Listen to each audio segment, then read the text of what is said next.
In Russia, they have decided to restore the legacy of the Soviet Union, the unique deep-sea submersibles, Mir, which Vladimir Putin once used to dive to the bottom of Lake Baikal. What makes them special, and how is this connected to the current crisis in the Middle East and the blockade of the Armutsky Strait? We will talk about this, as well as the launch of trials for the second Russian ice giant, give an announcement of our new analytical show, and, as always, introduce our hero right after a brief summary of positive news.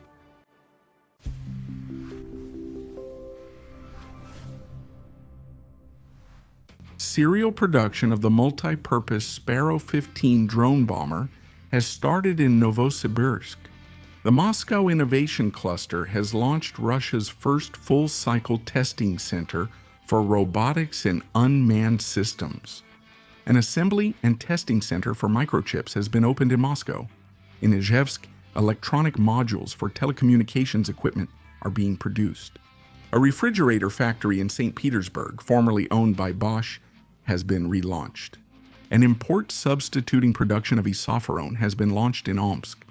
In the Samara region, mastics and adhesives for the automotive industry are being produced. In the Ivanovo region, there is a metalworking facility. In Udmurtia, there is a building materials production plant. In the Rostov region, there is an oil extraction plant.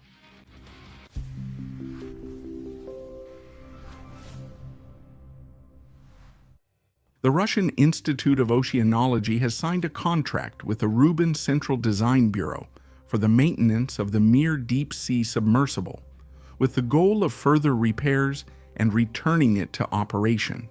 Soon, one of the two Mir submersibles will be transported from the Museum of the World Ocean in the Kaliningrad region to Kronstadt for the necessary work. Based on the results, a decision will be made about the future of the submersible, whether to restore it or to build a new equivalent. As always, a brief look into the history of the issue will help us understand the necessity of this step. On January 17, 1966, near the Spanish village of Palomares, at an altitude of 9,450 meters above the Mediterranean Sea, an air crash occurred that almost turned into a local apocalypse.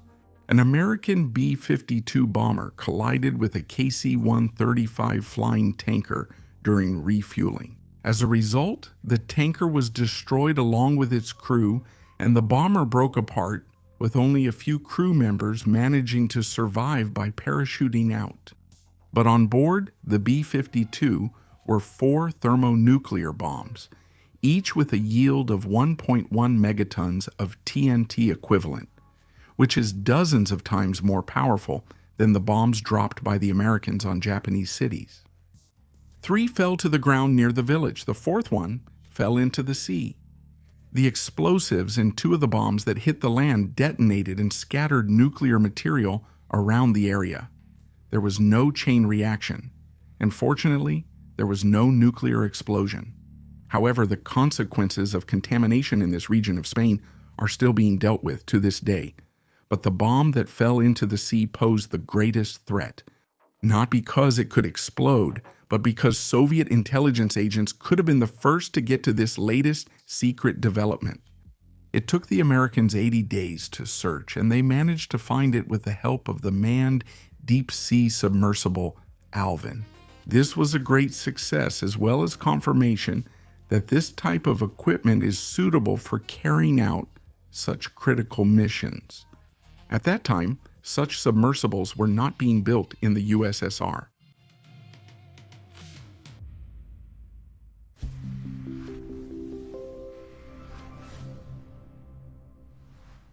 The USSR, despite all its technical power, had its weak points. In particular, almost the entire research fleet was built at foreign shipyards, and the Pisces series submersibles, capable of diving to 2,000 meters, were purchased from Canada. To overcome this lag, it was necessary to create much deeper diving technology. But there was no time for in-house development, so the order to create a pair of Mir 1 and Mir 2 submersibles was placed with a friendly company at that time. At that time, American sanctions were in effect, prohibiting the transfer of advanced technologies to the USSR, including the technology for casting a sphere from titanium. But the Finns found a solution and developed a special alloy instead of titanium, which turned out to be much better. That's how the Mir submersibles gained unique capabilities and could dive to depths of up to 6,000 meters without risking the crew. But their main difference is that they operate in pairs, made possible by a special control system. It allowed for the most complex operations, where one submersible backs up the other, jointly inspecting large objects from different sides and performing synchronized maneuvers. To this day, no other pair of submersibles in the world has been created that can do what the Mir submersibles did. Despite the harshest political pressure from the US and secret sabotage by the CIA, in 1987 they were completed and handed over to the USSR. Since then, with the help of this underwater duo, many valuable expeditions have been carried out in different parts of the world in the Atlantic, Pacific, and Indian Oceans, including missions to eliminate the consequences of the Komsomolets and Kursk nuclear submarine accidents.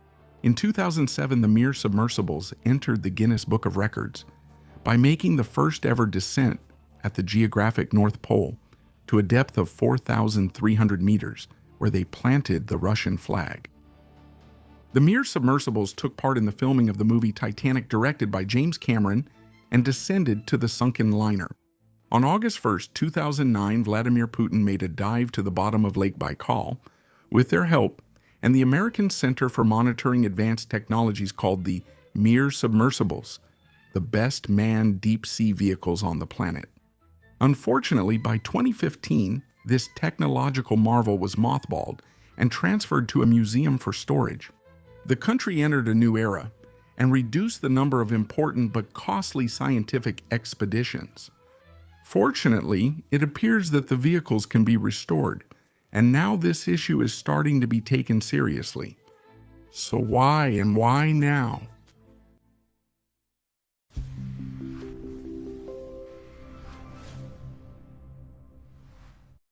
Actually, Russia already has other underwater vehicles today.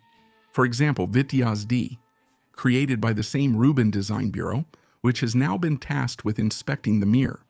In 2022, Vityaz D became the first vehicle of its class in history to descend to the bottom of the Mariana Trench at a depth of 11,000 meters.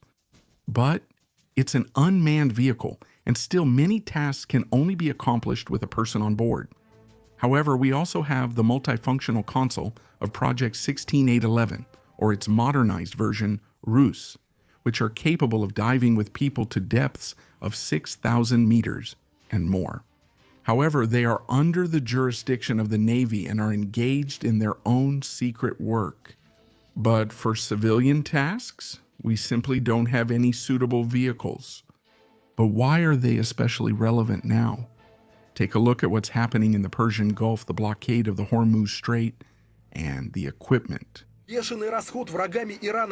Russia has led to a surge in prices for rare earth elements, many metals, and other components necessary for the production of modern weapons.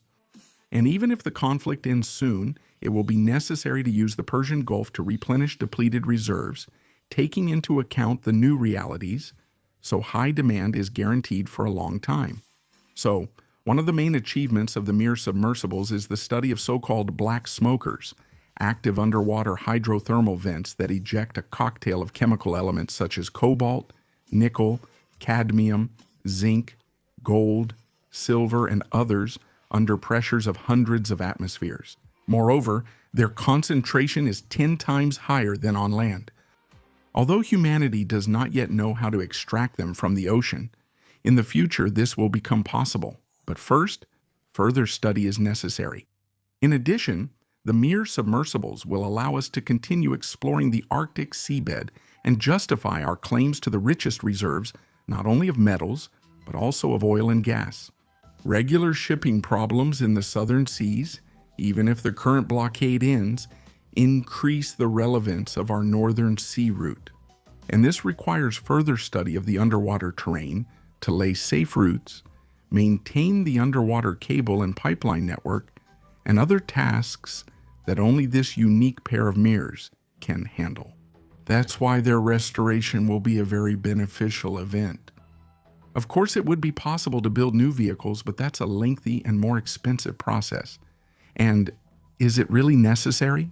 Let's remember the American Alvin, which found a thermonuclear bomb on the seabed.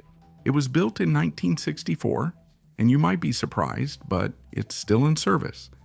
Naturally, after several upgrades and repairs, but the strength margin of the main structure of such vehicles is so great that even 100 years of operation is within their capability. So by technical standards, our mere submersibles are still in their prime. We'll keep you updated on the events. And here's another great piece of news.